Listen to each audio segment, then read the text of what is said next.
Wednesday, September 13th, 8 a.m. Back in like 2003 when I was a gigging musician, I had to go to a gig in Nashua, New Hampshire, and I was coming from like Manchester, New Hampshire. My bandmates said, take Route 3 South. Just go Route 3 South, you'll get there. Fine, no problem. Half an hour, you'll be there. I leave Manchester, hop in my car, I get on Route 3, I see the signs, I'm definitely on Route 3, I'm going south, there's lights and stop signs. Half an hour goes by, 45 minutes, an hour goes by, I'm still not in Nashua, but I just have faith, right? So I just keep going. Finally, like an hour and a half later, I get to Manchester, New Hampshire. I pull up to the gig, all my bandmates are like laughing, they're like, think it's funny I'm late. I said, well, I took Route 3 South, right? Like there were lights and there were stores and they're like, you took old Route 3. It's labeled Route 3, but all the locals, when they say Route 3, they mean the Everett Turnpike, which is a highway. You would have been here in a half an hour. And I said, well, why didn't you just tell me the Everett Turnpike? Why do you have to, like, I don't know what the locals use. I tell you that whole story to illustrate the point of, like, if you don't have an accurate map or terminology to get from point A to point B to understand something, you're gonna be lost. You're gonna feel frustrated like I was. You're gonna have bandmates laughing at you like I followed Route 3 like they told me to. I went south like they told me to. So it's not a reflection of like my intelligence, it's just like a communication gap, an inaccurate mental model, an inaccurate map, the lack of a map at all. If I had just in 2003 had a cell phone or a GPS and I was able to zoom out and look and like see, okay, there's this highway right next to me, that would have worked. But I didn't have that. And I feel like with SEO, I'm almost at my office. So let me continue this from my office and I'll explain the rest there.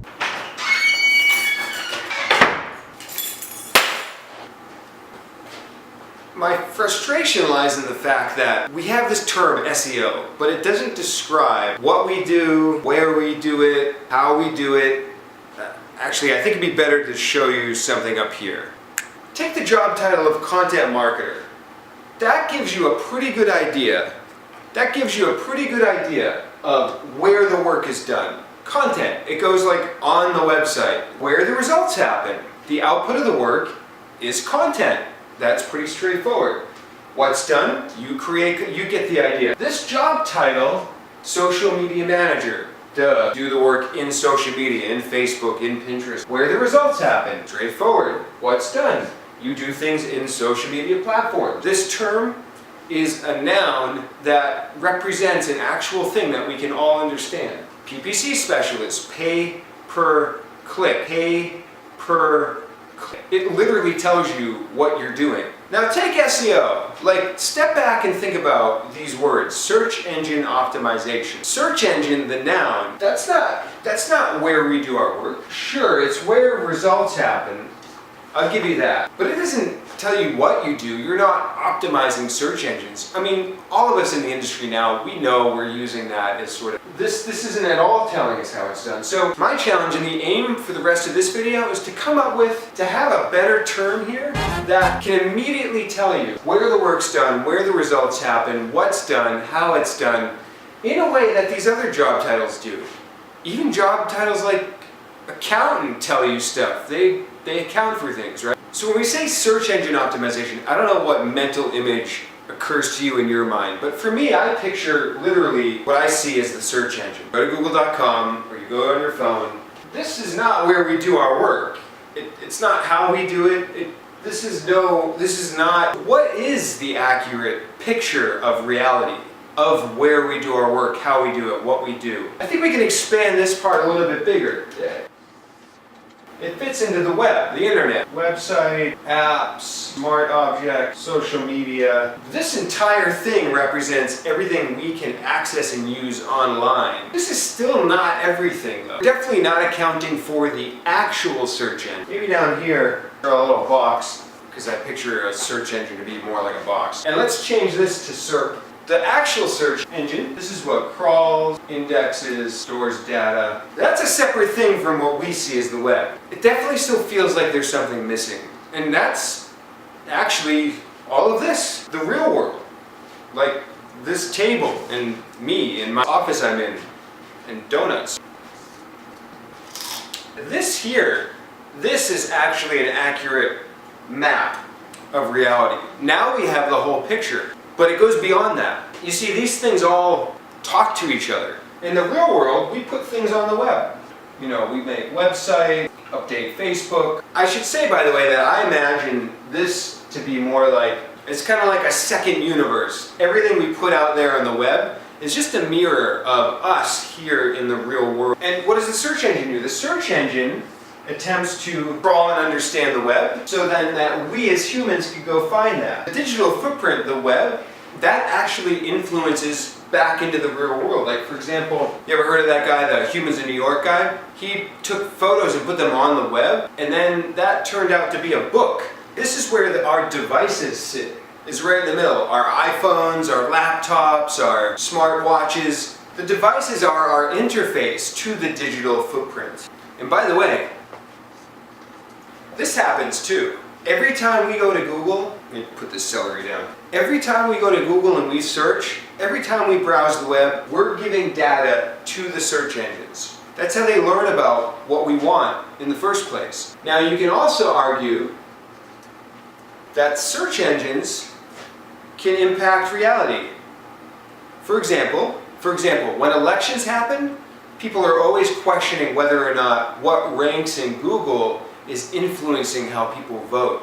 Now, you might notice the only one I didn't cover was things going from the web into the search engines. I'll get to that in a moment. This entire thing is the reality of what SEO is, and it brings to light a lot of terms. So, for example, all keyword research is us in reality looking to search engines to leverage the data that they've collected. So search volume is simply data from real world behavior. If you've ever heard of something like broken link building or setting up alerts to pay attention to when your competitor is mentioned, that's simply capturing the transfer of stuff going from the real world onto the web. This is where I get this expression that I say sometimes, search engine optimization is happening whether you want it to or not. Go to Google and search your own name.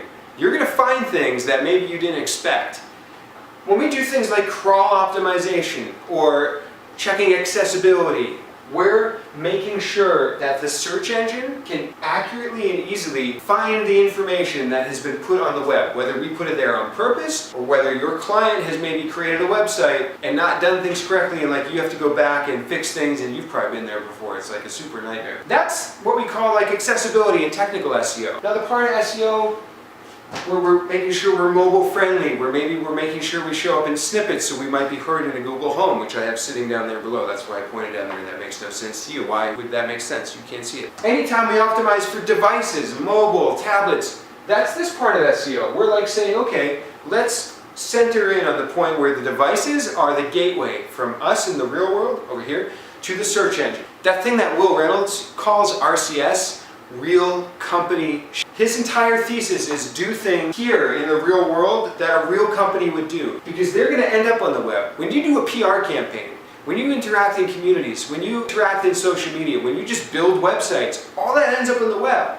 And by the way, that question mark I left down here, where we're trying to like almost force things that we want in a manipulative way down into the search engine, that's just simply what I think of as black hat. All black hat is, in my opinion, is manipulating a system and forcing it into an unnatural and artificial way, going against the natural flow of this reality. We've covered a lot, but I've not gotten to the main question, which is, what do we call this? Because what we were calling it, search engine optimization, that's literally not being able to see the forest from the trees. That's literally not being able to have a map and zoom out overhead and see the big picture. When I zoom out and I think about these two principles and what it is that, like, what's the noun, what's the thing that creates a picture of what all this stuff is that we actually do, that's when it hit me. Ecosystem. This is an ecosystem. Don't get this confused with like there's something published, the local search ecosystem or local. This isn't, I'm not stealing this from them or anything like that. Anyways, what I'm trying to say is, like, I get that somebody's sort of used the word before, but I don't think it's ever been used in this big of a context. Like, what a time for my markers to just stop working. If you complete that, that's the search ecosystem. The search ecosystem is the noun. It is reality. It's a new ecosystem that was created by the internet, by the existing of the internet, and that's what we optimize. That accurately describes what it is that we do. That actually fills in these terms. Now I understand where the results are happening. But you can also understand that results might happen in the other direction. You might try to put things online that influence search engines that go back and influence the real world. Now you can think about the whole idea of running Instagram ads to influence search behavior that then influence rankings. You see the big picture? I want to leave you with things that you can do to take advantage with this accurate mental map of what SEO, search ecosystem optimization, really is. Here's something I printed out like 2 years ago when I was... Number one, I'm going to post these notes in the description below, and wherever you're watching this, I'll just make sure wherever you're watching this that you'll be able to find these. Number one, like the core thing that every SEO needs to do is understand how search engines work and understand the system. So that's why somebody like Bill Slawski is great to follow, because he studies the patents. He tries to understand at the closest level possible how search engines actually work. Second, you need to know how search engines interact with the digital world. This is why understanding crawling and indexing is so important. At the core of it, in my opinion, you're not an SEO if you don't have a fundamental understanding of these things. Number two, you need to be understanding how the interfaces between the real and digital worlds work. So that'd be computers, laptops, mobile phones, smart tech, wearables, the Internet of Things. That's our job. You know, Alexa skills, Google Home. That's the second, in my opinion, the second most important thing we need to understand as SEOs. How does mobile rankings work? How does smart devices come into play? When everything around us is the internet, how is that going to affect search? Number three, you need to be understanding how what people do ends up in the digital world. Meaning, that's all we're doing when we're doing broken link building. That's all we're doing when we're like optimizing a website that's already built. You're trying to intercept like the point at which a web developer creates a website, puts it online with a bunch of mistakes or a robots.txt that's blocking the search engine's access. You need to understand everything about how your clients, your company, you need to understand everything about how things end up online. How does that blog post end up online? How do your reviews end up on Yelp? You need to try to take control of that in a strategic way. And again, this is what like Will Reynolds calls RCS, right? Like understand how and why and when people are talking about your brand in forums. I gotta take a quick call from my dad. Hey. How are you? Good, how are you? Okay, thanks, Dan. Take care. You too. Okay. Bye-bye. Bye. Back to this. Looks like my battery's gonna die. Number 5, that's like keyword research or competitive analysis, researching trends. That's just understanding the data that search engines and other maybe sites have that you can leverage. And then 6, pulling it all together is taking all of that and being able to conceive of a strategy for your client, your business, or your situation with all of this stuff in mind, with an accurate reality of what the search ecosystem is. That's what SEO is. And that's helped me do much better SEO in the last 2.5 years. So as my battery dies here, I hope it helps you as well. I'm gonna wrap it up there, and I have a podcast interview to do in like an hour and a half, which I am not ready for. These are my notes from April 2015, when I first was frustrated in trying to come up with everything that I just shared. Here's where I came up with the term ecosystem. Man, it is bright. Can you see that?